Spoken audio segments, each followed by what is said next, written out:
இந்தியாவோட மொத்த மின் வாகன உற்பத்தியில 40 விழுக்காடு தமிழ்நாட்டில் இருந்து தான் உற்பத்தி ஆகுது. தமிழ்நாடு தான்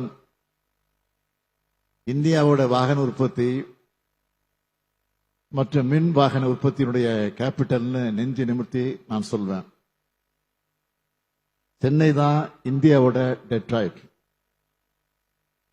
திருப்பரம்பலூர்ல எப்படி முதல் கார் உற்பத்தி திட்டம் தொடங்கப்பட்டுச்சோ அதே மாதிரி இன்னைக்கு தூத்துக்குடியில முதல் மின்வாகன உற்பத்தி திட்டம் தொடங்கப்பட்டிருக்கு.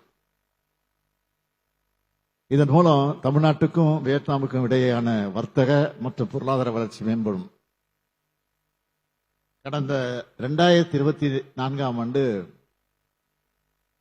ஜனவரி மாதம் நடந்த உலக முதலீட்டாளர் மாநாட்டின் போது 16,000 கோடி ரூபாய் உறுதியளிக்கப்பட்ட முதலீடு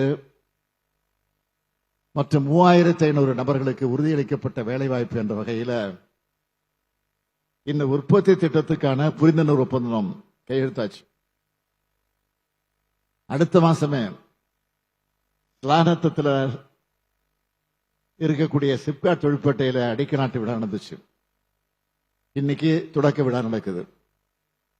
ஆக 17 மாசத்துல இந்த நிறுவனம் உற்பத்தியை தொடங்கியிருக்கு. இதனால தூத்துக்குடி மட்டுமல்ல,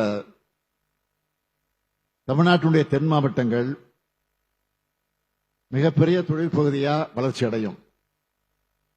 அதனால உறுதியோடு சொல்றேன், இந்நாள் தென் மாவட்டங்களுடைய ஒரு பொன்னாள்.